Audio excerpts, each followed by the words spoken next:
Vous avez vu le titre de cette vidéo-là? Écoutez vos SOS intérieurs. Je vous fais pas ça par hasard, cette petite vidéo-là, à chaud. J'arrive d'une pas d'une fin de semaine, mais je viens de passer une fin de semaine avec beaucoup de coaching pour les clients.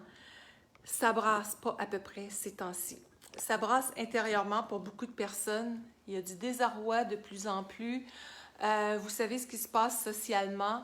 Ne restez pas seul avec des SOS intérieurs. Je vois des gens de ce temps-là qui sont en larmes parce que les familles se divisent. Je vois des gens qui sont stressés par qu'est-ce qui se passe. Ça fait remonter beaucoup d'affaires de l'histoire de vie. Je vois des personnes qui sont là aussi à se retrouver avec des états de dévalorisation, des peurs qui remontent, des états intérieurs qui étaient les fois latents, puis que quand le grand mouvement du brouhaha quotidien est présent, on n'entend pas. Et de là, cette pression-là qui est en train d'être socialement présente, elle a un impact sur plusieurs personnes. Il y a des gens que je vois qui vont se retrouver avec des états intérieurs, sans dire dépressifs, mais beaucoup d'instabilité. Ça fait mal, il y a de la tristesse qui remonte. Parlez, s'il vous plaît. Restez pas pris avec ça. Et je l'ai vu en coaching toute la semaine. Moi, ce que je fais en coaching depuis tant d'années, ça fait 26 ans que je suis dans le domaine de la conférence, de la formation, comme coach certifié en programmation neurolinguistique. Et j'ai jamais vu autant de personnes lever la main pour dire au secours de ce temps-là. Donc, moi, ce que je vois, en tout cas personnellement, c'est des gens qui ont besoin d'avoir des nouveaux points de repère, d'être capables de nommer des choses et de se sentir compris. Depuis ce matin à 9 h que je suis en coaching encore, puis j'en suis touchée. Puis je ne suis pas en transfert avec mes clients là, quand l'émotion monte, là. C'est de voir la confiance que je peux voir. Et quand je vois des clients qui me disent, pour la première fois de ma vie, je me sens compris, ça ne peut pas venir me toucher parce que j'ai des années de métier en arrière, certes, et c'est de l'amour qui monte en ce moment. Et c'est cette pulsion de vie-là, puis je ne suis pas de Mère Teresa en ce moment. Mais j'ai une expérience de vie où est-ce que j'ai transformé 15 ans de souffrance en tremplin pour aider les gens, pour m'aider moi-même. Et de là, je me suis prise sans dire à mon jeu, de sentir cette pulsion de vie-là, de dire la mécanique humaine, je veux la comprendre dans ses profondeurs, puis je veux faire de quoi de ma vie avec ça. Puis c'est un élan qui est monté. Et quand je vois les gens de ce temps-là qui crient au secours un après l'autre pour dire « mais quel sens je redonne à ma vie », bien, je me sens comme, l'expression qui me vient, je me sens au front plus que jamais. Puis je suis pas en mission, là. Mais je me dis, j'ai une expérience de vie qui me permet de comprendre que quand on parle pas, on explose en dedans ou on implose. Moi, j'ai implosé. Je me suis retrouvée sur un lit d'hôpital à l'âge de 16 ans, puis j'ai failli en mourir parce que j'avais pas parlé suite à de l'intimidation à l'école. Et je me suis retrouvée à 30 ans encore à vouloir jouer la femme forte et de pas dire ce qui était en dedans. Et j'ai failli y passer encore une fois jusqu'à temps que je dise, écoute ma fille, arrête d'être dans la dévalorisation, va te chercher des outils. Arrête de porter encore des sentiments de rejet où tu ne te sens pas à la hauteur. Nomme tes peurs, nomme ta tristesse, sors qu'est-ce qui est là. Mais non, j'étais Madame Perfection, il ne faut pas que j'aie l'air vulnérable. Mais je me suis effondrée avec ça. Et c'est ça qui passe plus socialement. On ne peut plus être dans le faire comme on était pour se sentir en identité. On est rendu à être dans l'être. On est rendu à se tenir tout le monde ensemble, que vous soyez pour telle idéologie sociale en ce moment ou pas. On s'en fout. On peut être dans le cœur puis s'unir. Puis je sais que je suis intense en ce moment. C'est un cri du cœur, les amis. Vous avez peut-être des proches autour de vous qui passent des choses difficiles. Tendons-nous la main, tout le monde. C'est vraiment gros ce qui se passe à la Terre en ce moment. Laissons pas des choses qui sont dans des idéologies ou autres, venir détruire la lumière qu'on a en dedans.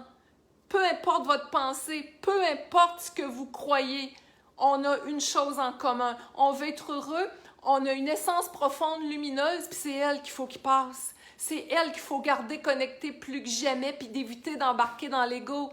Et je vous invite avec cette vidéo-là, si vous m'entendez, que ce soit en direct en ce moment ou en rediffusion, mettez-moi un petit pouce, un petit cœur qui me font savoir que vous êtes là et commentez comment vous vivez ça, comment ça se passe intérieurement. Avez-vous des proches qui, vous savez que, oups, vous avez pu être utile pour eux autres? Est-ce que votre réalité, vous avez des choses à partager qui peuvent inspirer les autres? Comment ça se passe pour vous autres? On est là à devoir se tenir dans notre lumière, à être capable d'être dans la douceur, la bienveillance envers soi et à oser aller dans nos zones d'ombre pour exprimer ce qui ne va pas, si s'il y a lieu. Tant mieux si ça va bien. Moi, je me dis, bon, je suis privilégiée, je suis dans un moment dans ma vie où est-ce que la paix est à son plus grand. Pourquoi? Parce que, sans vous dire j'ai vu venir le coup, mais ça fait des années que j'approfondis l'expérience humaine. C'est une nuit noire de l'âme collective, c'est très bien dit. Ça fait des années que je me prépare intérieurement à tout ce qui peut arriver dans une vie pour être capable de rester dans la sérénité. Et je ne peux pas vous cacher qu'il est arrivé des événements, là. On le sait socialement que j'ai eu à me réajuster moi-même et à faire des lâcher-prises ultimes. Des lâcher-prises ultimes par rapport à qu'est-ce que des gens de l'entourage pouvaient avoir vécu, pouvaient avoir pensé. Et je me dis, c'est quoi notre but dans la vie? On est sur Terre pour s'épanouir. Et on n'est pas notre travail, on n'est pas notre famille, on n'est pas notre couple. Ça, c'est des éléments d'épanouissement. Mais là, il y a un événement social qui se passe et qui fait quoi? Qui nous ramène de plein fouet dans notre cœur, dans qui je suis. On oublie tout ce qui se passe, on ne peut pas l'oublier si facilement, là, mais on regarde ça et qui je suis au cœur de la tornade. Comment je peux faire de cette expérience-là, qui est une connexion à notre âme, pour ainsi dire, un élément de transformation intérieure, où est-ce que je fais en sorte que mon corps, je sente que j'ai une puissance intérieure qui me permet de rester. Moi, l'image que j'ai, c'est comme mon corps, je le vois comme un faisceau lumineux. Où est-ce que Puis je suis une personne qui est très spirituelle, qui n'a rien à voir avec la religion. Si je n'avais pas été dans la spiritualité, je serais morte, ça ferait longtemps à l'adolescence, puis à 30 ans, quand je me suis effondrée. J'ai voulu que je me connecte à la force de la vie. Je regardais les planètes, la beauté des saisons, les petits oiseaux. Je me sentais tellement à plat, plus de ressources, que je me suis réaccrochée tranquillement à tout ça, jusqu'à temps que je me fasse aider pour passer à travers. Donc, je m'imagine que mon corps, puis on n'a pas la prétention d'être invincible à tout et tout ça, mais si on est capable de rester connecté à cette harmonie de la vie en dedans de soi et de sentir qu'on a un pouvoir personnel sur notre rayonnement, sur notre intériorité, et mettez tous les mots qui peuvent venir avec selon vos croyances, eh bien, on est aligné encore plus dans l'amour de soi, dans la sérénité. Et qu'est-ce qu'on a de besoin socialement et collectivement de ce temps-là? La Terre a besoin d'amour, l'humain a besoin d'amour, l'humain a besoin de bienveillance. On a besoin de se tenir dans l'énergie du cœur, pas de se chicaner puis de se faire mal. Il y en a assez de douleurs comme ça à la surface du monde. Donc, tout ça pour dire, écoutons nos SOS intérieurs s'il y en a. S'il y a des choses qui ne vont pas bien, parlez, faites-vous aider. Soyez des sentinelles autour de vous. Je n'ai pas à vous dire quoi faire, mais soyons des sentinelles pour les gens qu'on aime. Tendons une main, ouvrons le cœur, tenons-nous là-dedans au lieu de se diviser et on aura un monde nouveau à l'image de l'énergie du cœur de chacun et de la puissance intérieure qu'on peut manifester. Donc là-dessus, qu'est-ce que ça vous inspire, cette vidéo-là?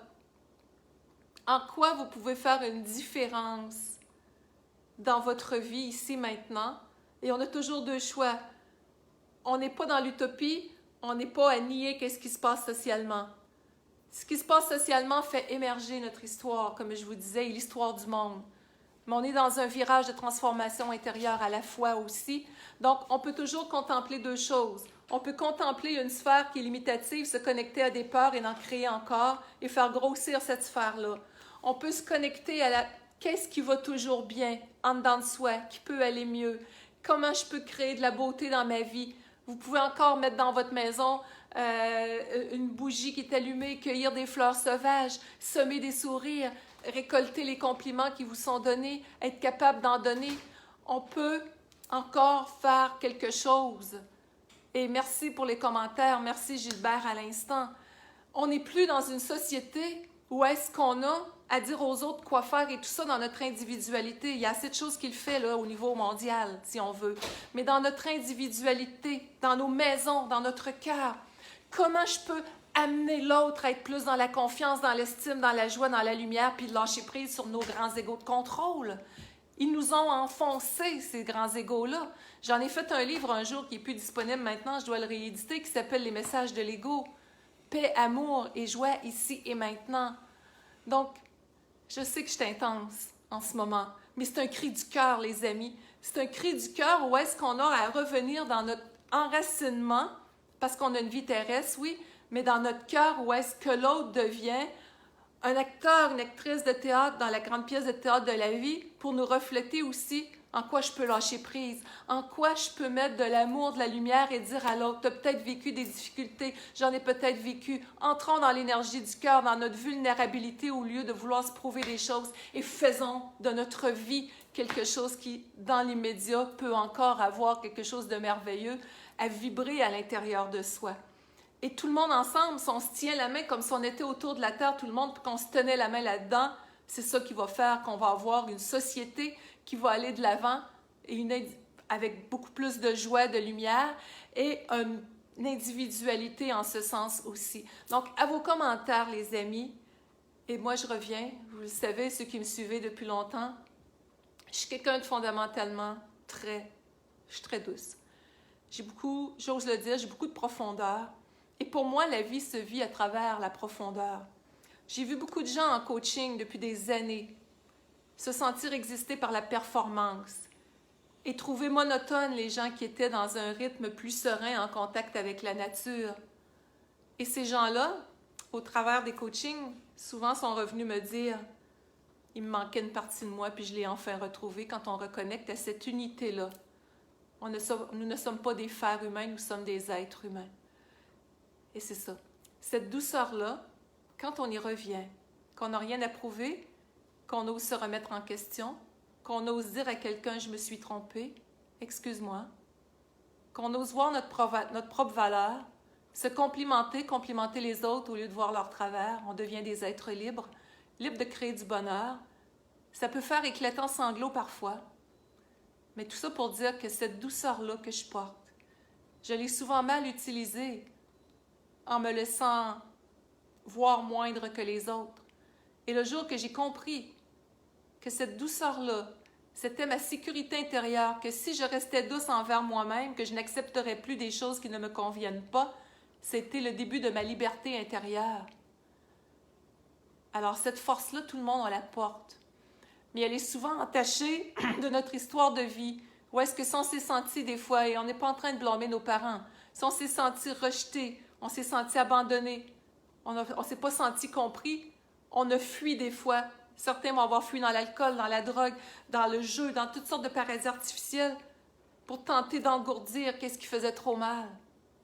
On n'est pas là pour remplacer les médecins ou les psychologues ou les psychiatres, mais on est assez lucide pour voir que notre histoire de vie n'a pas toujours été facile. Puis c'est quoi qui demandait à être entendu en dedans? Bien, c'est cette voix de l'être profond. Donc là-dessus, notre douceur, elle n'est pas une faiblesse, elle est la plus grande force de l'être. L'amour, la bienveillance envers soi, envers les autres, c'est la clé de la liberté intérieure et sociale. Et ça, il y a peut-être du chemin à faire socialement. Mais c'est chacun de nous que si on écoute nos SOS intérieurs, on est à l'affût de ceux des autres, on se tient la main, on se fait aider, on se transforme, on peut avoir un monde différent et une vie beaucoup plus douce et que les passages les plus difficiles socialement puissent être des avenues en bout de ligne qu'avec le recul, on dira « on a donc grandi ». Donc là-dessus, pour plus de ressources, je vous invite à visiter lynnebolduc.com. Et si je peux vous aider en coaching, vous avez sur lynnebolduc.com l'onglet coaching en haut, souvent 1, 2, 3 séances et les gens ont été chercher de très, très grandes transformations à partir de leur objectif actuel pour avoir des résultats différents.